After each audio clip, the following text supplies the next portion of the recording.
नमस्कार, मैं हूं अमूल्य किसान साथी नेचुरल फार्मिंग में आपका फिर से स्वागत करता हूं। आशा करता हूं कि आप स्वस्थ हैं और सुरक्षित हैं।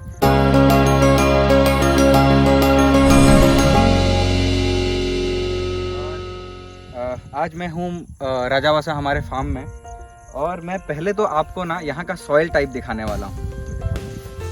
इधर देखिए, यहाँ का सॉइल टाइप जो है ना, मतलब इसको मुरुम मिट्टी कहते हैं। मतलब ये one of the worst soil है फार्मिंग के लिए, लेकिन ये नेचुरल फार्मिंग का ही कमाल है।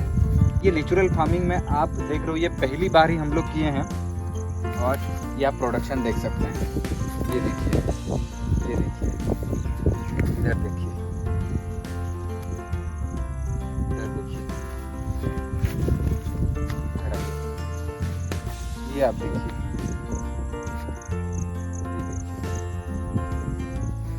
तो उत्पादन में कोई भी कमी नहीं है, क्योंकि हमने मैं हमेशा कहता हूँ, नेचुरल फार्मिंग का जो 4-5 पैरामीटर है, बीजामृत, जीवामृत, घन जीवामृत, वापसा और मल्चिंग और कंटिन्यूस स्प्रे शेड्यूल अगर हम लोग मेंटेन करते हैं तो हमको पहले क्रॉप से ही रिजल्ट मिलेगा। इसका ज्वलंत उदाहरण आप यहाँ पे देख सकते हैं। हम लोगों ने यहाँ पे प्रॉपर जब हमने लगाया तो बीजों को बीजामृत के माध्यम से उनको ट्रीटमेंट किया। उसके बाद हमने यहाँ पे पेड़ जब लगाते हैं, जब सैपलिंग को जब हमने लगाया तो वहाँ पे घन जीवामृत दिया और फिर जीवामृत दिया। और आप जैसे देख सकते हैं, हम लोगों ने वापसा को मेंटेन करने के लिए पानी हम लोग यहाँ पे डालते हैं, और प्रॉपर मल्चिंग भी हम लोग किए हैं। तो नेचुरल फार्मिंग के लिए जो चीज़ चाहिए वो हमने पूरी तरीके से किया। तो नेचुरल फार्मिंग में हम लोग, मैं हमेशा कहता हूँ, feed the soil not the plant. हमको मिट्टी में जो माइक्रो ऑर्गेनिज्म काउंट है ना, उसको बढ़ाना है। नेचुरल फार्मिंग में ये ज़्यादा मैटर नहीं करता कि आपका किस टाइप का सॉइल है।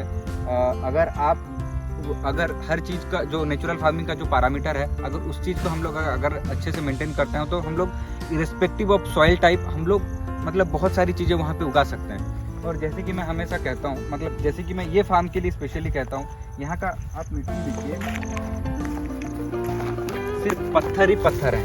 और ये जो सॉइल टाइप है, बिल्कुल वहाँ पे भी, मतलब हम जो जहाँ पे फार्मिंग किए हैं वो भी वही सॉइल टाइप है। और ये सॉइल, यहाँ का सॉइल इतना खराब है कि यहाँ के जो फार्मर्स है वो ना पहले यहाँ पे कुछ भी नहीं करते थे।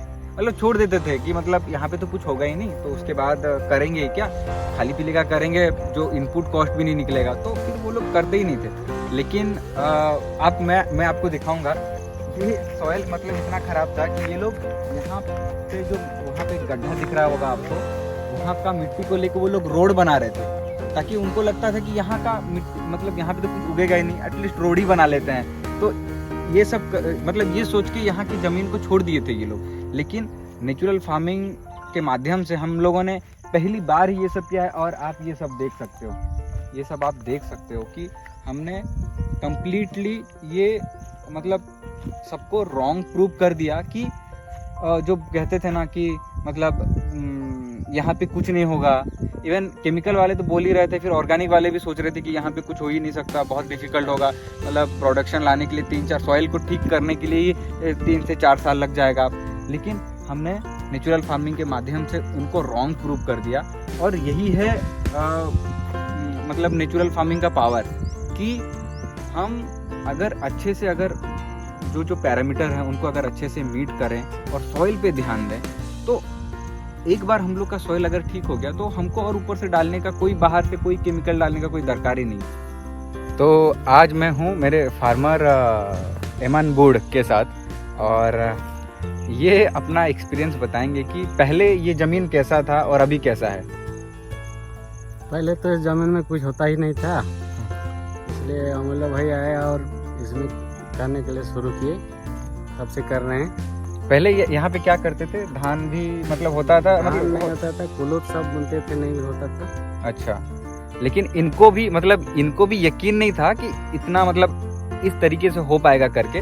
वो लोग होप छोड़ दिए थे। बेसिकली इनकी वाइफ भी जो हैं वो पहले ना कुछ दिन काम किए और आए नहीं, क्योंकि उनको लगता था कि कुछ होगा नहीं। लेकिन अभी हमने बादाम उगाया था, जब बादाम होने के बाद अगर वो फिर जब तोड़ने के लिए आए जब निकाले बादाम तो प्रोडक्शन देख के वो खुश हो गए। अभी वो रेगुलर आते हैं, अभी कुछ दिन हुआ अभी वो रेगुलर आ रहे हैं। उनको पता चल गया कि ये सॉइल में भी मतलब हो सकता है, नहीं तो उनको भरोसा ही नहीं था कि ये सॉइल में कुछ हो सकता है ना। तो आप क्या चाहते हैं, आप और कभी केमिकल यूज़ करेंगे? और नहीं करना है। अभी तो बहुत प्रोडक्शन हो रहा है इधर तो। मतलब उनको यकीन ही नहीं था कि मतलब ऐसा प्रोडक्शन होगा। एक्चुअली वो लोग करते भी थे, लेकिन ना मतलब उनको लगा था कि 2-3 साल लगेगा प्रोडक्शन होने में, लेकिन फिर भी करते हैं। लेकिन जो जिस टाइप का अगर रिजल्ट उनको मिल रहा है पहले साल से ही, पहली बार ही, मतलब हम लोग कुछ महीना हुआ इसको स्टार्ट किए हैं, है ना, कुछ महीना मतलब 2-3 महीना होगा ही स्टार्ट किए हैं। और इस स्पेशली इस टाइप का मिट्टी में, अगर इस टाइप की मिट्टी में अगर हमको इस तरीके का प्रोडक्शन मिल सकता है तो फिर और अच्छा, जहाँ पे मिट्टी है वहाँ पे तो और अच्छा होगा, राइट। तो ऐमान भाई से अभी बात करते करते अभी वो मुझे बताए कि यहाँ पे जो करेला हुआ था, मतलब हुआ है, और हम लोग का जो बादाम हुआ है वहाँ पे, तो यहाँ का इनके जो बड़े भाई हैं वो केमिकल फार्मिंग करते थे पहले, लेकिन अभी यहाँ का मतलब करेला और बादाम खा के वो अभी खुद बोल रहे हैं कि वो भी केमिकल छोड़ देंगे, है ना। वो खुद बोल रहे हैं कि और केमिकल नहीं छोड़ देंगे, क्योंकि यहाँ पे आके उनको फील्ड में देख के पता चला कि अरे बिना केमिकल के अगर इतना अच्छा प्रोडक्शन हो सकता है तो फिर वो क्यों केमिकल मतलब डाल के ज़मीन को भी ख़राब करेंगे और अपना मतलब पैसा भी वेस्ट करेंगे। तो इस तरीके से लोग बदल रहे हैं धीरे धीरे नेचुरल फार्मिंग में, जो कि ऑर्गेनिक फार्मिंग में थोड़ा सा पॉसिबल नहीं हो पा रहा था। हमारा उद्देश्य यही है कि इस वीडियो के माध्यम से हम लोगों को, फार्मर्स को और एडमिनिस्ट्रेशन, गवर्नमेंट को, सबको बताना चाहते हैं, डिफरेंट ऑर्गेनाइजेशन जो काम कर रही हैं फार्मर एम्पावरमेंट के लिए। तो इससे अच्छा चीज़ और क्या हो सकता है कि केमिकल भी यूज़ नहीं हो रहा है और मतलब कॉस्ट ऑफ प्रोडक्शन भी बहुत कम है, 90% कम है as compare to chemical farming और ऑर्गेनिक फार्मिंग से। तो मतलब इस चीज़ को थोड़ा सा बढ़ावा दिया जाए, सो दैट इसी के हिसाब से ही मतलब फार्मर 2 पैसा ज़्यादा मतलब इनकम कर सकता है ना। और क्योंकि कुछ खर्चा कुछ है ही नहीं यहाँ पे, कुछ खर्चा है ही नहीं। जो भी दवाई है खुद बनाते हैं हम लोग, जो फंगीसाइड है या फिर पेस्ट रिपेलेंट है, सब खुद ही बनाते हैं हम लोग। तो यही हम लोग चाहते हैं कि और सेल्फ रिलायंट या फिर जो आत्मनिर्भर भारत जिसका सपना हम लोग देखते हैं, एक्चुअली में यही है कि एक फार्मर को कुछ भी चीज़ खरीदना ना पड़े, ना बीज, ना खाद, ना पेस्टिसाइड, ना फंगीसाइड, ना कुछ खरीदना पड़े। यही उद्देश्य लेके हम लोग साथ मतलब काम कर रहे हैं। और इसी वीडियो के माध्यम से हम लोग यही बताना चाहते हैं कि गवर्नमेंट भी इस चीज़ को जल्द से जल्द नेचुरल फार्मिंग को लागू करे।